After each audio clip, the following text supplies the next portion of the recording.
Rabbi shrah li sadri wa yassir li amri wa hlul 'uqdatam min lisani yafqahu qawli. Subhanaka la ilma lana illa ma 'allamtana innaka antal alimul hakim. Bismillahirrahmanirrahim. Kita teruskan kajian Ibanatul Ahkam, kitab Ibanatul Ahkam untuk hadis yang ke 20. Oh ini sudah ya, 22 sudah.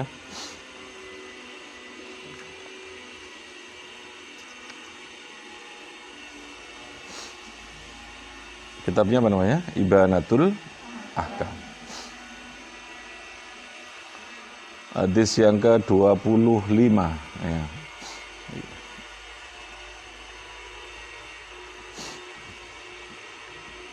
Sudah?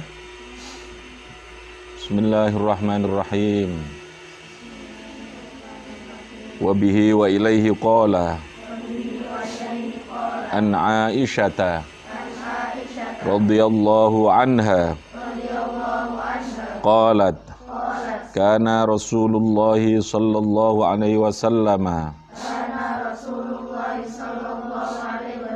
yagsilu al-maniyya summa yakhruju ila salati fi dhalika as-sawbi wa ana anzuru ila atharil ghusli muttafaqun alaihi wali muslimin laqad kuntu afrukuhu min sawbi rasulillahi sallallahu alaihi wasallama farkan fayusalla fihi atau fayusalli fihi farkan fayusalli fihi wa fi lafdhin laqad kuntu akhukkuhu ya bisan bidhufri min saubihi. Oke, ini hadis yang ke 25. Wa bihi wa ilahi qol an Aisyata saking Sayyidah Aisyah radhiyallahu anha qalat dawu sapa Aisyah kana ono sapa Rasulullah enten sapa Rasulullah sinten Rasulullah sallallahu alaihi wasallam iku yasilu basuh sapa nabi almaniya ing mani sumaya khruju moko nuli metu keluar sapa nabi miyas sapa nabi keluar sapa nabi ila salati maring salat fi dzalika saubi ing dalem mengkono pakaian sing dibasuh tadi ini. Wa ana hale utawi ingsun niku anduru ningali sapa ingsun saya melihat ila atharil husli maring bekase basuhan. Ila asaril ghusli gitu ya. Ila asaril ghusli bukan husli. Ila asaril ghusli maring bekasnya basuhan tadi itu. Jadi Sayyidah Aisyah ini salah seorang yang banyak menceritakan hadis. Jadi Ummahatil Mukminin, salah satu garwani Nabi, satu-satunya ini yang gadis itu Kanjeng Nabi ini, yang lainnya semuanya janda. Dalam usia yang masih sangat kecil. Aisyah binti Abi Bakar As-Siddiq, putranya Abi Bakar As-Siddiq. Al-Mubri'ati binassil kitabil mubin, Ummul Mukminin, beliau dijuluki dengan Ummul Mukminin ini, yang pernah diturunkan ayat untuk mengklarifikasi, mengklirkan, membebaskan terhadap tuduhan-tuduhan yang terkait dengan kabar hoax, kabar bohong terkait dengan perselingkuhan Aisyah. Ya, pernah ada namanya hadisul ifki. Hadisul ifki itu dikenal sebagai hadisnya Aisyah. Dalam waktu yang cukup lama terjadi sebuah situasi yang tidak nyaman, lalu Allah menurunkan ayat khusus untuk memperjelas terhadap posisi Aisyah itu. Al-Mubri'ah itu artinya yang membebaskan Aisyah dari seluruh tuduhan. Ya, dia Aisyah dicintai oleh Allah, dibela langsung oleh Gusti Allah. Beliau meriwayatkan hadis 2210 hadis. Berapa? 2210 hadis. Jadi Sayyidah Aisyah ini menceritakan atau meriwayatkan hadis dari Kanjeng Nabi, ya, jadi sangat produktif atau sangat banyak hal yang diceritakan Aisyah yang lalu menjadi rujukan dalam kaitan dengan persoalan hukum Islam, terutama tentang persoalan yang berkaitan dengan urusan perempuan. Ya, beliau ini yang punya kecerdasan yang luar biasa, lalu menceritakan hadis 2210 hadis. Puasa, sepanjang tahun itu puasa terus. Ya, itu Sayyidah Aisyah ini. Tasumu ad-dahra, puasa dalam 1 tahun. Nah, menceritakan terkait dengan persoalan yang menyangkut tentang hukumnya mani ini ya. Tapi ceritanya bagaimana Nabi ketika di baju Nabi itu terkena atau ada sperma, ada mani, lalu Nabi membasuh saja, tidak sampai menyucikan. Yasilu al-maniyah, mani itu dibasuh, lalu kemudian Nabi keluar melakukan sholat dengan baju yang tadi ada maniyah yang dibasuh itu. Aisyah untuk memantapkan itu beliau dawuh, wa ana anduru ila atharil ghusli. Saya tahu, saya melihat bekas basuhan yang dibasuh oleh Nabi itu. Jadi tidak sampai dicuci, maksudnya begitu ya. Dibasuh oleh Nabi dengan air untuk menghilangkan benda atau barang yang berupa mani itu, sperma itu. Ada di baju Nabi itu. Nabi kemudian keluar ke sholat itu. Lalu dalam riwayat Imam Muslim, Aisyah mengatakan, Aisyah dawuh bahwa saya membersihkan mani dari baju Rasulullah dengan saya keri'i, apa dikeri'i itu, dikerok ya, dikeroki, ibarat anu ya, baju dikeri'i begini. Kalau dikeri'i itu pakai air tidak? Pakai air tidak? Tidak kan, dikeroki gini. Laqad afrukuhu min saubi Rasulillah sallallahu alaihi wasallam farkan fayusalli fihi. Saya membersihkan adanya mani atau sperma yang ada di baju Rasul itu saya keri begini, farkan, kelawan ngiri temenan, kelawan ngeroi, dikerok temenan. Ada maf'ul mutlaknya. Fayusalli fihi, lalu Nabi itu sholat dengan baju yang tadi ada mani yang dikerok itu. Artinya bahwa pada saat itu baju yang terkena mani itu tidak dicuci, paham ya? Tidak dicuci oleh Aisyah, tapi cukup dikeroi lalu kemudian oleh Nabi dipakai untuk sholat. Dipakai untuk apa? Sholat itu. Berarti kesimpulannya nanti mani itu tidak najis. Mani itu hukumnya apa? Tidak najis. Satu-satunya satu-satunya barang cair yang keluar dari alat kelaminnya seseorang, dari kubulnya seseorang yang tidak najis itu adalah mani itu.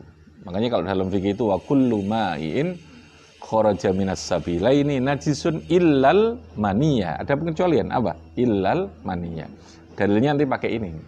Karena Sayyidah Aisyah pada saat ketika baju Kanjeng Nabi itu ada sperma, ada maninya, tidak dibasuh, tidak dicuci maksudnya, tapi oleh Sayyidah Aisyah dikeroi saja, lalu Nabi pakai baju itu untuk mandi. Jadi sampai mengering lah gampangannya, sampai dikerok itu. Itu yang dimaksudkan dengan itu. Laqad kuntu ahukkuhu yabisan bidhufri min thawbihi. Bahkan dikatakan dengan kuku saya. Bidhufri dengan kuku saya. Laqad kuntu demi yakti. Ini kan sungguh-sungguh ya. Jadi betapa peristiwa ini betul-betul dilakukan oleh Sayyidah Aisyah itu. Laqad kuntu demi yakti, teman-teman telah melakukan sapa ingsun hu ing afrukuhu tadi ini ya bisan alih dalam keadaan kering. Maninya itu kering, bidhufri dengan apa?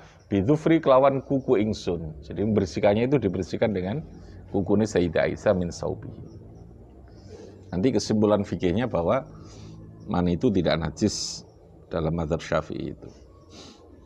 Dan jumhur ulama sama. Karramallahu al-insan, pengertian secara ijmali kandungan dari hadis ini secara global ya. Karramallahu al-insana faddalahu ala sa'il khayawani bitaharati asli wa karimi makhdatihi wa karimi muhtadihi wa karimi muhtadihi. Allah memuliakan manusia dan memberikan kelebihan, keutamaan dari seluruh hayawan, dari seluruh makhluk Allah, dari seluruh binatang yang lain, bahwa manusia ini bitoharoti asli, asal usul manusia itu apa? Berupa apa? Mani. Berupa apa? Mani. Bahwa asal usul manusia yang berupa mani itu oleh Allah dimuliakan, karena manusia ini dimuliakan, bahwa mani itu hukumnya adalah suci. Laqad akhbarat ummul mukminin Aisyah radhiyallahu anha, laqad akhbarat ummul mukminin Aisyah radhiyallahu anha annaha kanat tafruku al-maniyya min sawbi Rasulillah bi dhufriha. Ya, dengan cerita tadi itu menandakan bahwa mani itu gak najis. Kenapa? Karena Sayyidah Aisyah membersihkan mani yang sudah dalam posisi kering tadi ini dengan cukup dikerii tadi itu ya. Dengan apa? Kukune Sayyidah Aisyah. Kenapa mani itu suci? Tadi disimpulkan bahwa karena mani adalah asal-usul manusia yang dimuliakan Allah, otomatis asal-usulnya itu juga harus suci karena dimuliakan. Nah, itu maksudnya begitu ya. Oke, sekarang fikul hadis. Fikihnya hadis yang tadi kita baca ini. Ghuslul mani idza kana radban. Kalau posisi mani itu masih teles, maka dibasuh. Wa farquhu idza kana yabisan. Wa farquhu idza kana yabisan. Ya, dalam hadis tadi kan begitu. Wa farquhu lan ngeroi maring mani idza kana nalikane ana apa mani iku yabisan. Wal la'immati aqwalun, terkait dengan ini tadi, bahwa mani ketika basah itu dibasuh, lalu ketika kering itu dikerok tadi ini. Wal la'immati aqwalun, para imam ada beberapa pendapat fi dzalika. Wa ya utawi aqwalun dhahaba sapa Abu Hanifah wa ashabuhu wa Malikun wa riwayatun an Ahmada annahu najisun. Jadi kalau Abu Hanifah wa ashabuhu wa Malik dan Imam Ahmad mengatakan annahu sesungguhnya mani iku najisun, najis. Wastadalulan gawe dalil ala dzalika bi riwayatil ghusli, dengan riwayat adanya basuhan tadi ini. Hadisu Ammar innama tagsilu saubaka minal ghaid wal bauli wal mani wad dami wal qai'i. Jadi ada hadis lain yang menandaskan bahwa ada perintah untuk membasuh terhadap al-ghaid wal baul, termasuk wal mani wal qai'i. Wa qasu aidan an sa'il fuddalat al mustaqdirati lindibatiha ila maqarrin wan khilaliha anil ghidai. Jadi karena segala sesuatu yang keluar, yang tadi disebutkan itu, ketika dia keluar dari perut besar, itu sudah terjadi perubahan-perubahan dari aslinya, benda aslinya. Yang kedua alasannya, kenapa menurut Imam Abu Hanifah, Imam Malik, dan Imam Ahmad ini, lalu mani itu dikatakan najis ya, wali'annal akhdas al-mujibadalit taharati najisatun. Jadi seluruh hadas yang mengharuskan untuk kita bersesuci itu adalah najis. Alasannya ini, orang ketika keluar mani dia wajib mandi jinabat. Saya ulangi, kalau ketika mani dia punya hadas besar, mewajibkan dia untuk apa? Mandi jinabat, mandi besar, mandi junub itu. Nah, logikanya berarti sesuatu yang keluar karena dia mengharuskan kita untuk mandi besar, sesuatu yang keluar yang berupa mani itu menjadikan kita ini punya junub, yang mengharuskan kita, yang mengharuskan seseorang itu punya apa? Yang mengharuskan seseorang itu mandi besar, maka sesuatu yang keluar itu otomatis juga najis, gitu dia. Karena rumusnya li'annal akhdasa al-mujibata lit-taharati najisatun. Karena segala sesuatu hadas yang mengharuskan kita untuk bersesuci, susunya apa? Kalau keluar mani susunya apa? Dengan cara apa? Dengan cara apa? Mandi. Al-mujibal taharah, maka hukumnya adalah najis itu. Wal mani utai mani iku minha, termasuk saking akhdas tadi. Wal mani iku minha. Yang kedua, yang ketiga alasannya, Jadi yang pertama tadi alasan dari hadis yang Nabi memerintahkan untuk dibasuh. Yang kedua alasan tadi ini ya. Karena sesuatu yang keluar yang mengharuskan kita mandi jinabat, maka sesuatu itu berarti najis itu. Yang ketiga wali annahu yajri majral baul. Karena mani ini keluar dari majral bauli, tempat keluarnya kencing. Itu yang menjadi alasan Imam Malik, Abu Hanifah, Imam Ahmad itu mengatakan mani itu najis.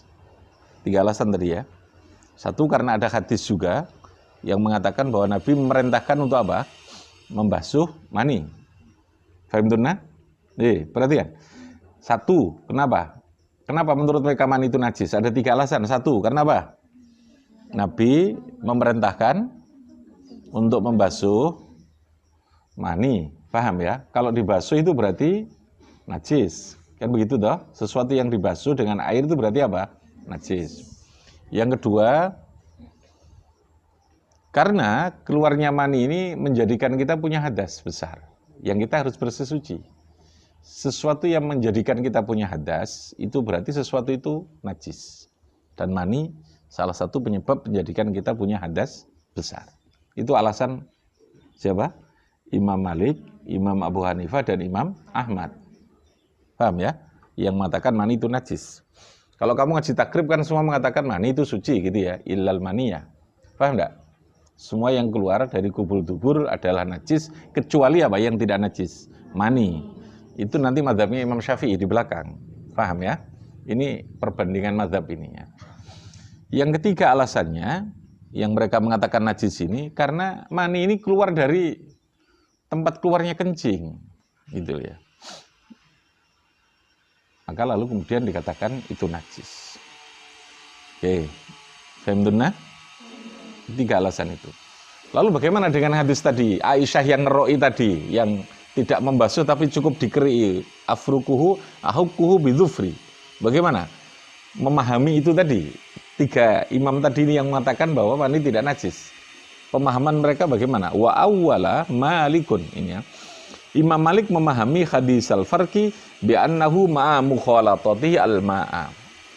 Wa hatti Aisyah talahu min saubin Nabi sallallahu alaihi wasallam la'allahu lam yash'ur bihi aw li anna maniyahu tahirun.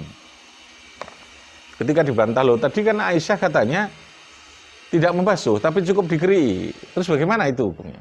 Loh, itu difahami oleh mereka yang 3 mazhab tadi ini.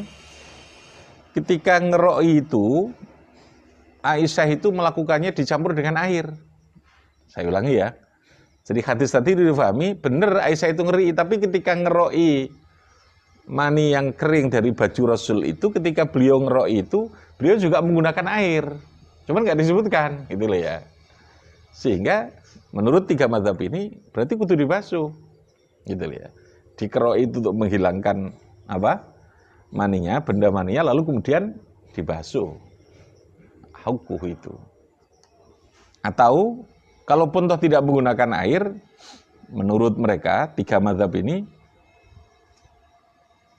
Aisyah itu tidak ngerti kalau itu mani, tidak tahu kalau itu mani, dikiranya kotoran biasa. Atau ya, kenapa hanya dikira oleh Aisyah? Karena maninya Kanjeng Nabi itu tahirun, suci, khusus untuk Nabi. Paham ya? Saya ulangi ya, hadisnya tadi menyebutkan bagaimana? Aisyah ngeri apa? Ngeroi baju Nabi yang terkena apa? Mani. Kalau melihat tagnya itu seakan-akan kan berarti mani tidak najis karena cukup dikeroi, begitu kan? Tag lahiriahnya. Fahim tunna? Fahim tunna? Oke.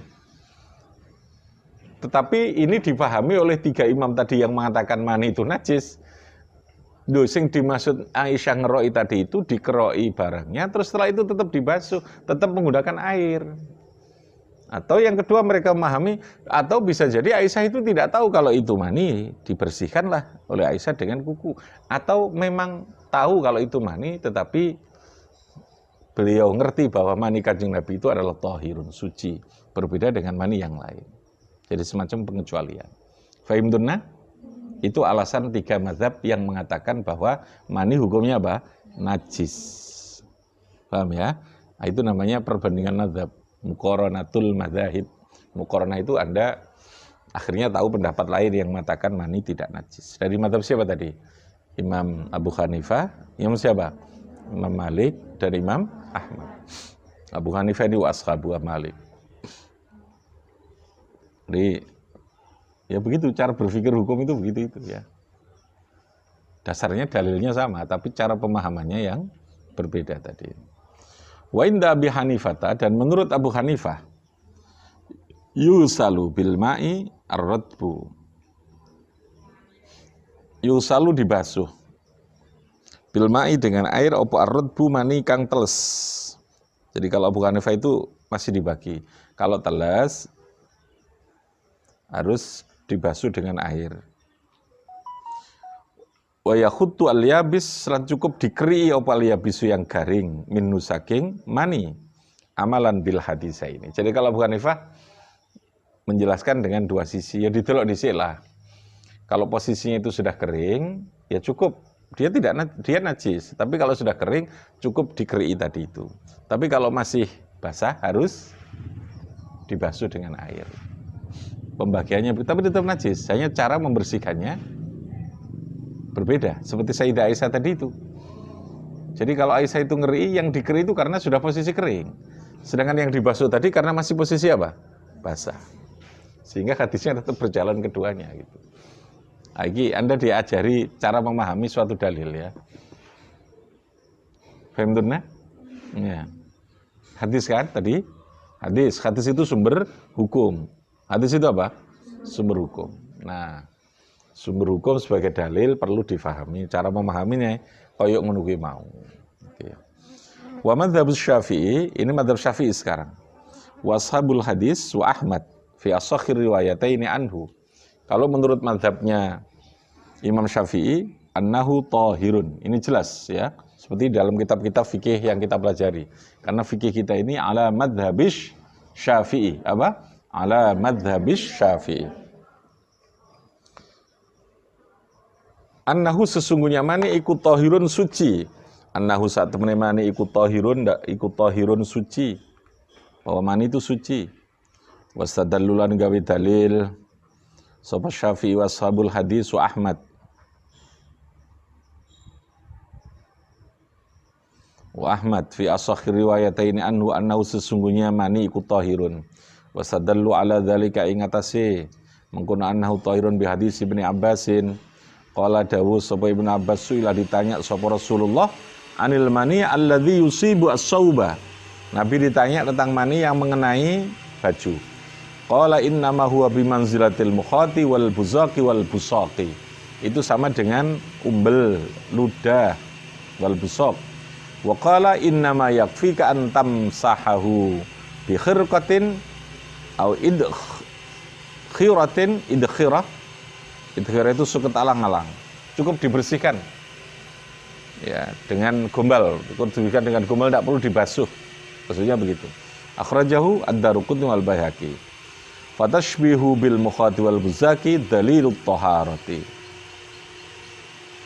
Wal amru bil masri bil khirqah awil idkhirah li zalati duran al mustaqrahi baqa'uhu. Ad-duran itu piro-piro reget al mustaqrati yang tidak disukai apa baqa'u tetap reget fi saubis salati.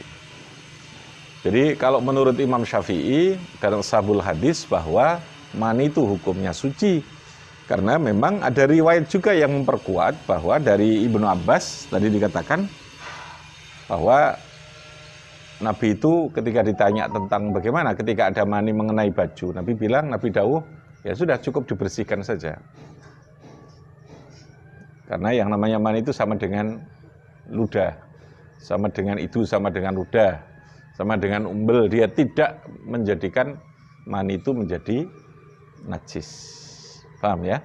Jadi cukup dibersihkan dengan dihilangkan pakai gombal atau pakai tisu kalau sekarang ya. Tidak harus dicuci.